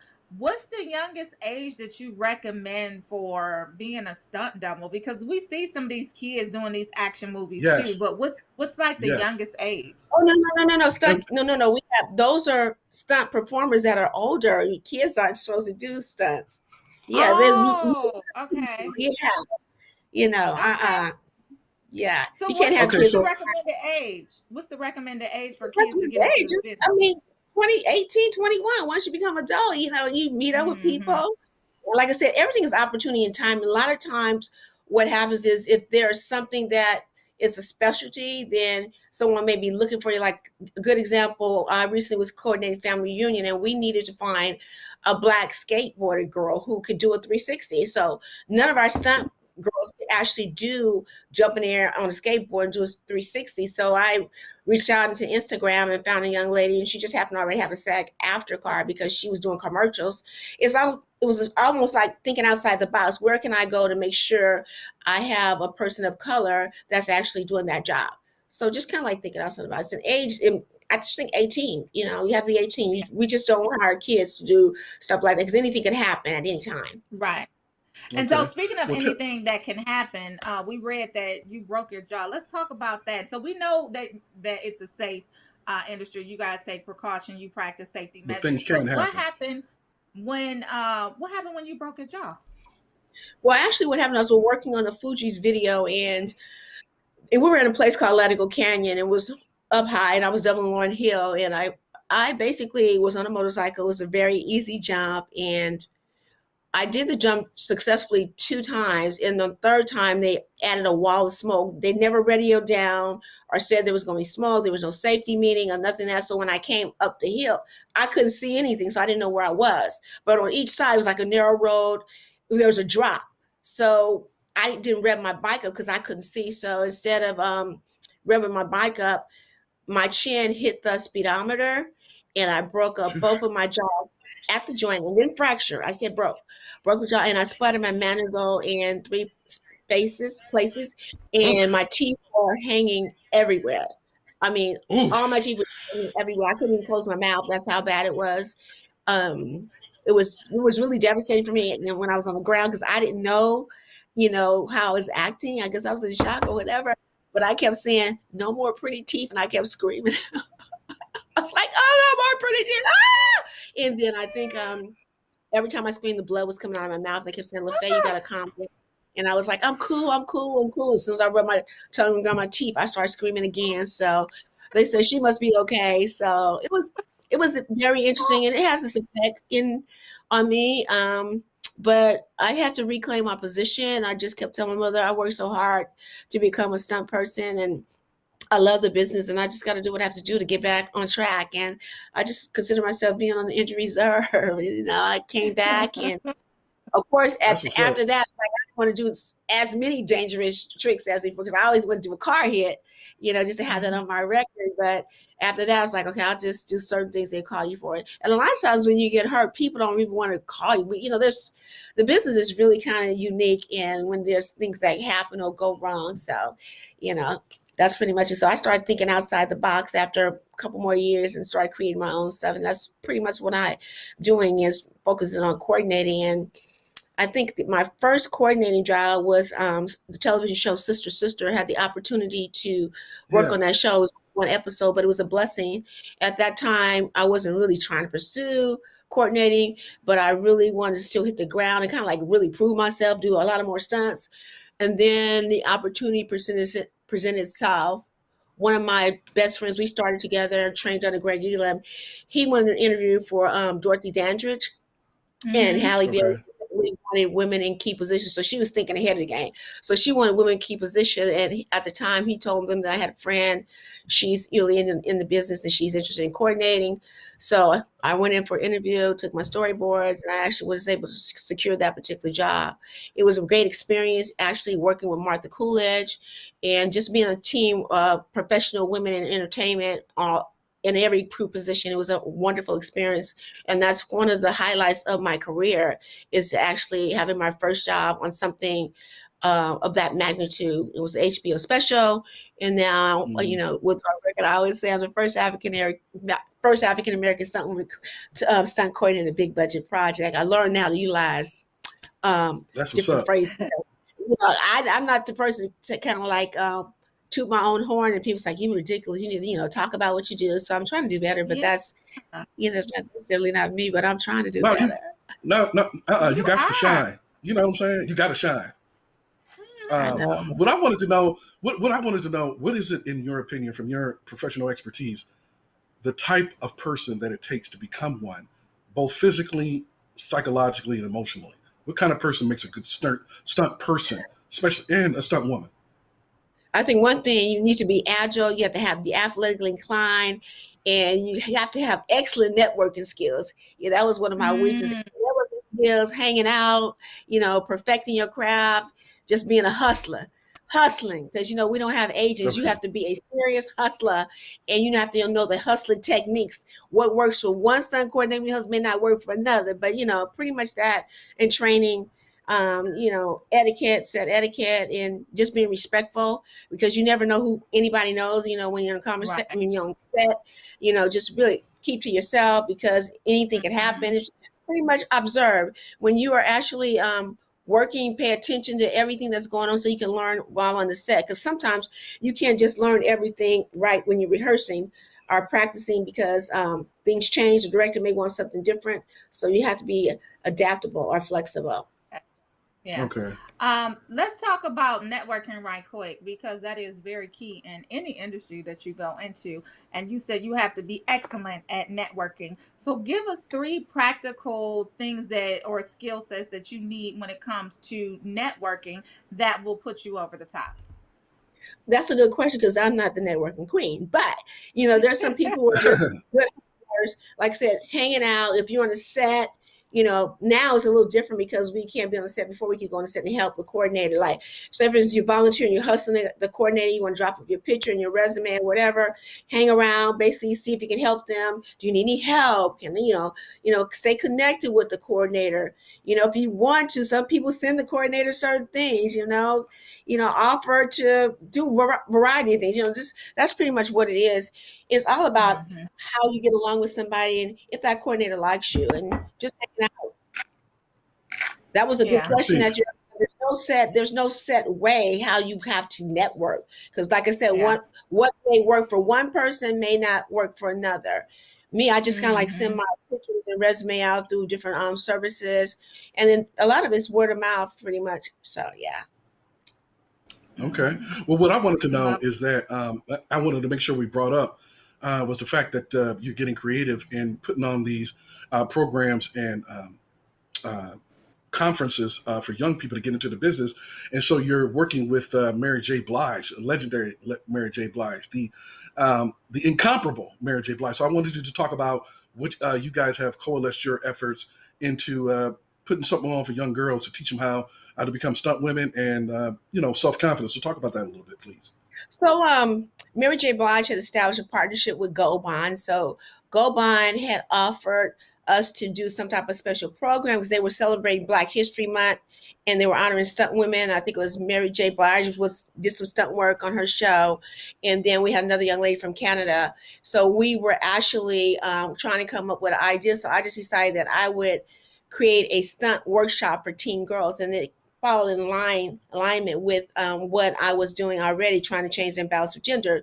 So what we're doing is we're having open auditions via video, asking young girls to submit a video, why they want to be a stunt woman, their name, where they live, and something that represents them being strong. And those 10 girls that we select, actually Mary J. Blige is going to announce them on her social media page. And we are, like I said, we're looking for more girls right now. So then we're also doing it virtually, but there's 10 girls that are actually going to physically participate in person. So we're going to have firework. We're going to have girls who can sit in the car while I'm witness a 180 slide. We're going to have squibs where they take a shot, and squib and the blood comes out. Horseback, I'm trying to have them different stunts so they can understand and feel what it feels like to be a stunt woman, or the day in the life of a stunt woman while working on the set. So I want them to feel it, because like I said before, if they don't see it, they don't feel it, they don't understand it. Sometimes people think something is much difficult than what it is, but if you hustle, you train, and you have the right mentors, then sometimes you can kind of like move forward, just like with any other career. Absolutely. So anyways, I forgot. Wow. For them to actually apply virtually, whatever, Yes. www.diamondintheraw.org. Come on, girls. I know you want to be a stunt woman or at least learn something about. Come out for some fun, a drilling. We're looking for extreme sports enthusiasts. If you're athletically inclined, you're a gymnast, a martial art person, skateboarder, whatever you got out there, come on out. Especially if you're in LA, we definitely need you here. But we're doing it virtual as well, so we'd like for you to log on and see what's going So on. We're gonna everybody, have everybody can get in. Everybody. Everybody. Yeah, so give us that website again. What's that website again? www.diamondintheraw.org. The girls are just like a diamond, ready to be polished And and the developed. raw, RAW. Okay. Yes. So I love we're gonna it. and like I said, we're gonna definitely have a lot going. We're gonna have stunt women are gonna be teaching each session, so they're gonna have the opportunity to also meet the stunt women. We're excited about it. It should be a great opportunity for young girls to come and participate. Like I said, right now with COVID, it's really hard to get these kids out there because some of them want their time to be really occupied this summer because they've been in the house. I'm like, girl, you guys don't know this is a great opportunity. Right. Right. But I do understand simple Zoom, but yeah. Yeah, I'm checking in with Facebook. Facebook has been blowing up about you. D Shield said we definitely need you leading a masterclass on this topic. So we'll talk to you a little later as well about doing our conference, Design and Dialogue. You can design your life as a stunt woman. That would be awesome. We have our conference at the end of this month. We'll have Terry coordinate that with you. Okay. But I'm going back to Facebook. They said they just checking for you. Mary J. Blige, the Fugees, Lauren Hill. They say we love that. Parents, this is perfect for your teen athletes. So Diamond in the Raw, is that specifically for females or can males also join as well? No. I'm all about changing the imbalance for gender for women, so it's for women. I'm so Okay. Just checking. I have don't boys. don't apologize. I know don't apologize. my youngest son, he would love something like this. He has wanted to do parquet. Is it called parquet? Oh yeah. We have two parquet. Yeah, he's been wanting to do that, but I wouldn't let him do it. We're in Detroit, so I couldn't find a place to let him explore. But now he's like 6'3", 6'4", something like that. And I'm like, dude, you like we don't have time to be in the emergency room. But it's athletically inclined. They have all type of safety. They learn and practice. We have 2 parkour training facilities out here in Los Angeles. Yeah, so I mean, they're doing a lot of stuff, a lot of commercials and everything. They're doing the darn thing. In fact, I think FET Brown was going to be doing a movie, and it was about parkour, and it was supposed to be shot in Puerto Rico. So I mean, there's opportunities for that. I said, let your kids explore and let them learn, because then they'll regret that they didn't do what they wanted to. I know. I should have let him do it when he was much younger. I just couldn't get into finding it. We're in the Midwest. Like, there are no places like you have out in California, like you may have out in New York, or maybe even somewhere in Florida, Miami, those type of places. But I just couldn't find the places here. And then after a while, I was like, let's do soccer. All you have to do is for the summer, bring him out for a class for the summer. That's all you have to do, girl. All right.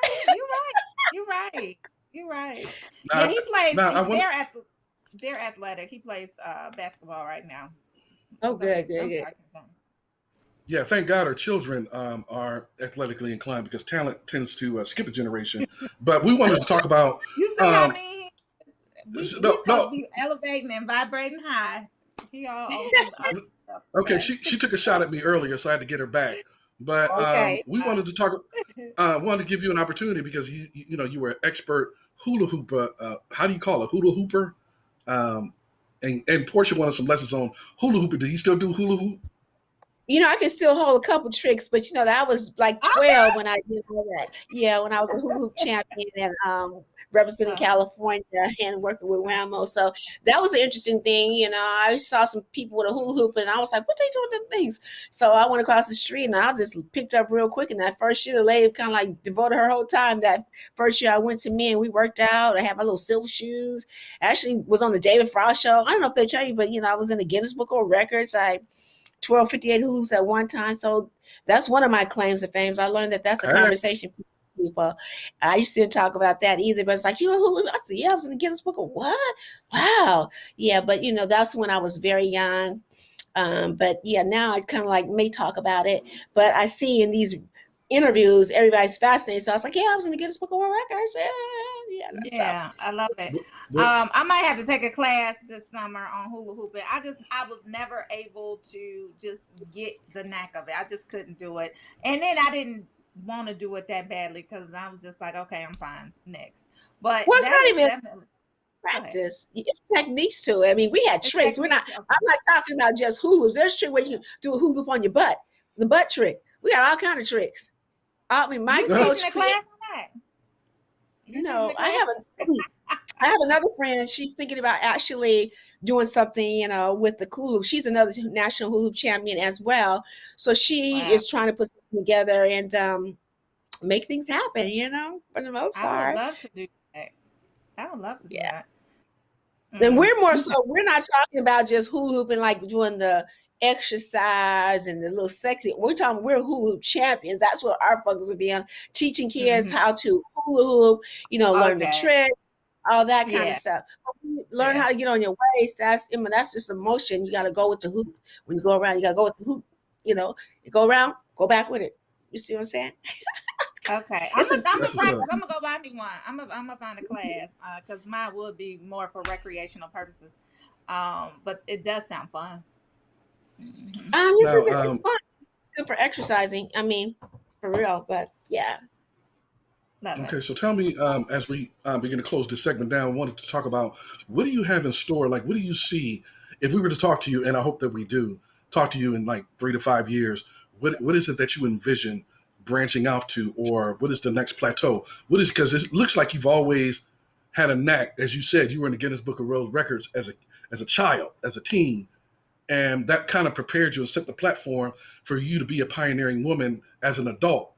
So then I want to ask, now that you have pretty much made history again as an adult, what is next for you? What do you see moving forward with your stunning?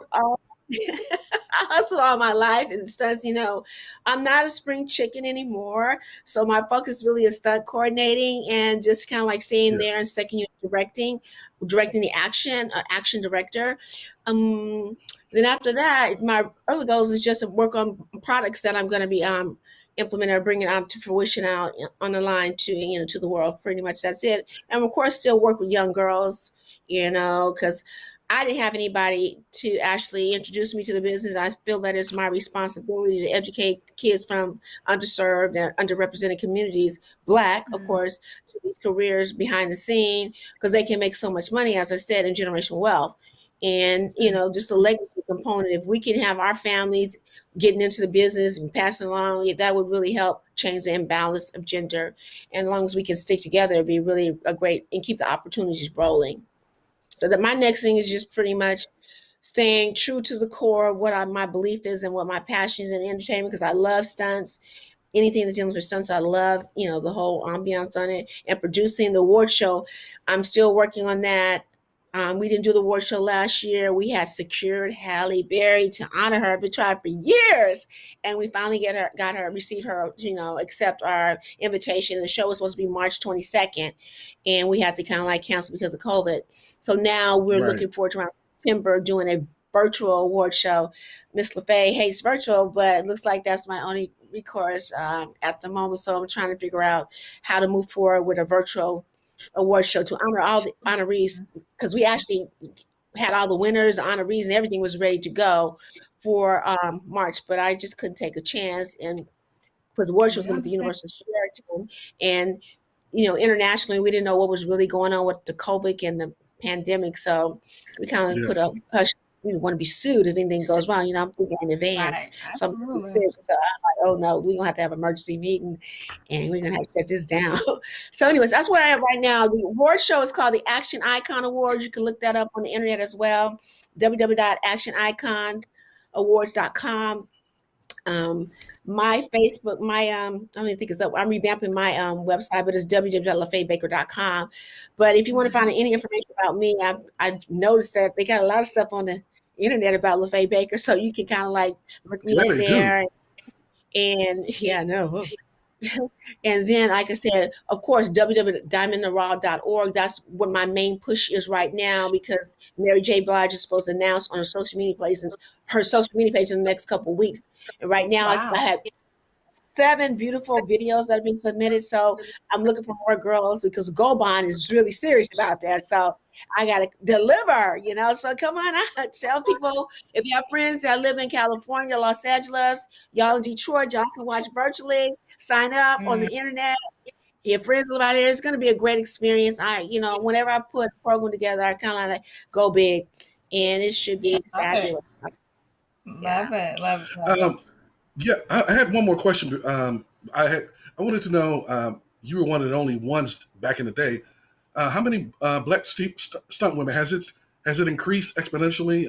What is the status of black female stunt women in Hollywood? It's increased tremendously. But when I got in business, there was 3, maybe 2 stunt girls. One had broke her back. The other one had got sponsorships for surfing. So there was 2 other ones, myself, a young lady named Kim Washington, and another young lady named Sonia Davis. Unfortunately, Sonia got hurt on the show, and she lost her life on Vampire from Brooklyn. We actually started together. Oh, I remember that. So we didn't have that many women when I first got into this. That's why I always say timing and opportunity. Now, it used to be a hush-hush about stunts, because they want everybody to think that the actress is doing their own stunts. But now people know that a lot of times there's a stunt double, and it's bringing more to the forefront. Again, and I think that we need to recognize at this point, because action and sex are the key components in any film for the most part, outside of just the storyline. So right now we have a lot of black stunt women that are doing the darn thing. And also keep in mind, we have more black actors that are doing action as well. So a lot of black action women sheroes. So now there's opportunities, especially at this point with the whole thing with black women trying to change their balance. Everything is making a transition, and we're really happy about these opportunities that we're actually being able to be considered for. And just happy. Even for our producers that are out there, just know that there are black stunt women coordinators out there. Call me, call some of my other colleagues, and let us show you what we can do. The same thing as a man can do on the set. Bring in the right talent, break down the script, break down the budget, execute safety on the set, and make sure the director has what he's looking for. I love it. Robert Shropshire said he just passed on this information to his 22-year-old daughter, Anthony Michelle. So look for her information. Anthony Michelle. Is it Anthony? Cherry, how you pronounce it? Anthony Michelle. Yeah, Anthony. Yeah, Anthony. I believe. So the program is for 14 to 17 years, but I make some type of provisions for people who may want to come and volunteer their help. So yeah, it's for young girls, actually, teen girls. Okay. But perfect. Volunteers, and strictly I can talk with them about it. Perfect. Okay. Well, it was definitely a pleasure speaking with you today. We learned a lot. It was fascinating. Yes. Very fascinating. You have thanks so much for having me. I appreciate it. You guys got me up early in the morning. I know. Thank you for getting up on the West Coast. Yes. Wait a minute. I thought there was going to be a call. I was like, is this not a call? Oh, I said, Lord, I got to get up early. I got to put some makeup. Oh, Lord, Jesus. So anyways. You did well. Thank you so much. But thank you guys for having me. I appreciate it. I appreciate it. You guys have a great... Yes, thank you for blessing us and coming on. And give your website or Instagram or way they could reach you one more time before you go. www.diamondintheraw.org, info@diamondraw.com, and for me, LaFayBaker@gmail.com. All right. Okay. We love it. Thank you so much. Thank you very much for coming on. Now. You guys take care. Have a beautiful... Yes, sir. I'm about to follow you right now. Thank you. Okay, thank you so much. Bye-bye. Thank you. Bye-bye. Take care. Bye-bye. Bye-bye. Thank you. Yeah, that is fascinating. I was just we should do like a career day on stuff that we just don't know about, like behind the scenes, because we know that people have stunt doubles, but it never crossed my mind to, even think about a career or maybe someone else's career and doing stunt double work. No, you're right. I've been doing this about P Valley. So when the girls from P Valley came on Mercedes last name, actually her name is Brandy Evans, but I asked her, like, do you have a stunt double? In that case, a dancing double, right? And she was like, no, I did all my stunts except for like a small percentage. Right.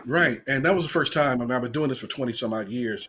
And that was the first time I got an opportunity to interview a female stunt woman and stunt coordinator. And so thank you, LaFaye Baker, for blessing us because, it was educational. And now we know where people can go. Young people can know where they can go to learn about it, to maybe get into it, to see if they like it. Because you know what I'm saying? But like I said, sisters are making it happen. When they say black girls rock. Sisters are making it happen right now. And, it's good to, to talk to pioneers and people who move the needle. You know what I'm saying? People who are bossing up.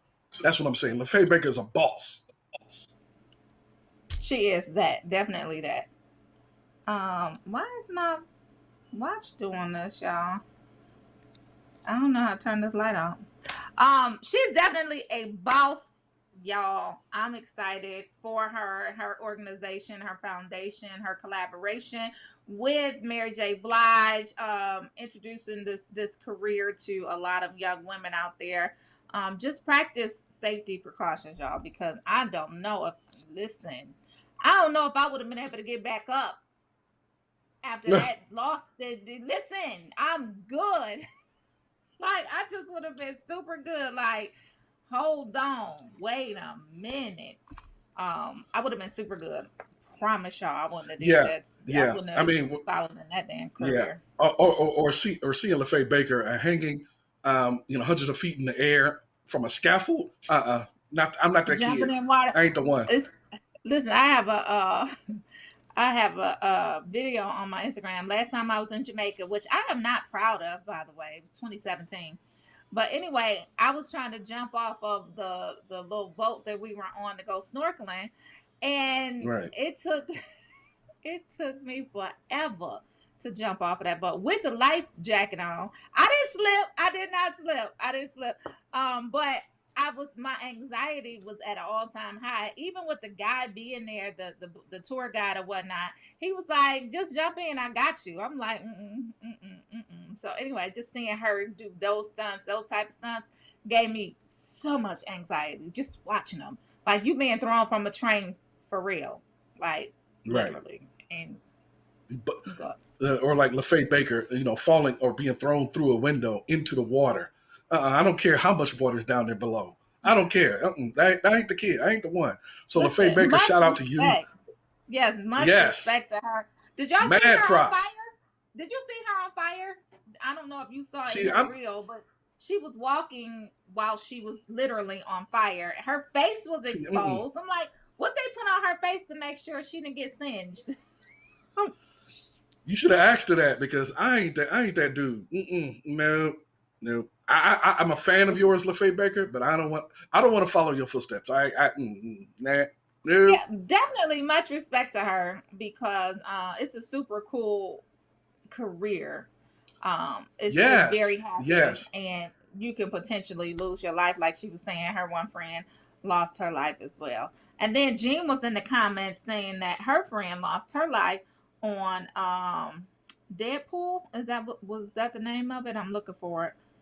But nonetheless, so super cool. But the thing about it, here's the thing about it. I don't want to overemphasize accidents and deaths, because there are risks in pretty much every profession. Yeah. You know what I'm saying? Whether you're a pilot, a firefighter, a police officer, a doctor, a lawyer. I mean, you know what I'm saying? There's risk all over the earth. So the fact that there's a tiny percentage of people who get injured or lose their lives is no reason for people and young people not to pursue their dreams. If this is what you want to do, go for it. You know what I'm saying? So there's risk everywhere. And I just think that it's great to talk to a pioneer and somebody who has excelled in a profession or a job or occupation that we know very little about, and we didn't know that there was any. Could possibly imagine. This is her again, y'all. Jumping into the pool. Hell no. Hell to the no.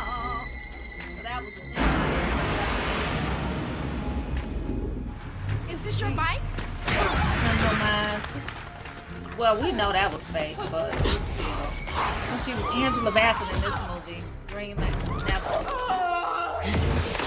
Lord Jesus, y'all. Much respect. So that was her getting dragged to the house. Her getting smacked. All right, Martin too.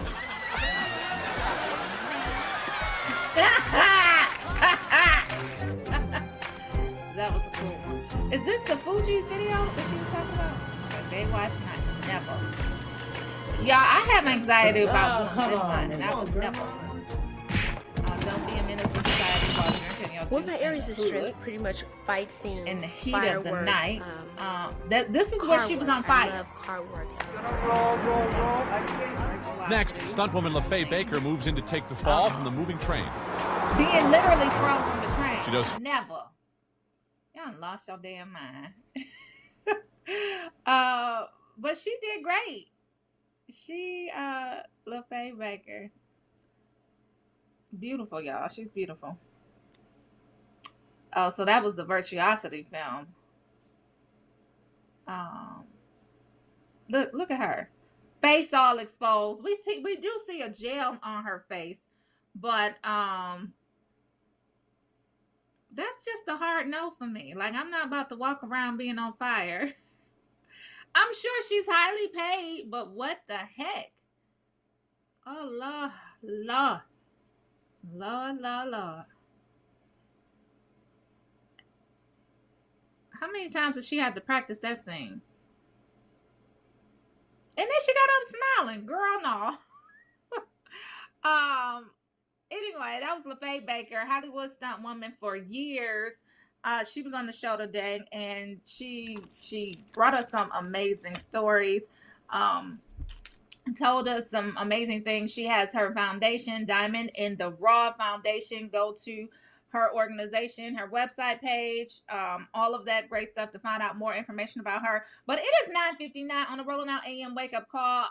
I believe we lost the first King James, so I'll close out the show, and I'm doing my positive thoughts again. I am still in my dream cards, y'all. They gave me 30 of these, so pop open dream cards. We're going to see what we're dreaming about today. Just pop it open. It says, if you have great ambition, take as big a step as possible in the direction to fulfilling it, one step at a time, y'all. One more time. This is from Mildred McAfee. Mildred McAfee. She says, if you have a great ambition, take as big as a step as possible in the direction of fulfilling it. There y'all go. Thank y'all for hanging out with us on the Rolling Out AM Wake Up Call. It's now 10 o'clock. Y'all go enjoy the rest of your day. I know I am. I will be in a different location tomorrow. Y'all, I'm excited. I'm gonna give me a little tan. I'm working though. I do want to put that out there that I'm working. I'm just working from a different location. We'll see y'all tomorrow. Sherul will be back, my work husband. We'll see y'all tomorrow. Thank y'all for hanging out. Jean, we doing lunch. Jean, let's do lunch. The good strap. Yes, step into your purpose, be fearless, and succeed. Girl, bye and bye. Jean talking about she want to do skydiving, y'all. No, I have anxiety doing zip lining. I can't even do zip lining. I'm good. D, I'm cutting to the scene. She said, I'm cutting the scene to fight after that slap. Listen, D Shields, I could have done it when I was younger. Yes, Jean, but it's the no right now. Good morning, y'all. Enjoy your day. Do something today that's going to move you closer to your dreams. Take that step. Take a big step. Take a little step. Do whatever you need to do. Just move towards your dreams, y'all. Don't be scared to dream. Keep going. Keep moving. Have the courage to actually participate in your life. That's what y'all should do. Hashtag participate in your own life. Stop letting everybody else dictate. We learning and playing today, y'all. Peace.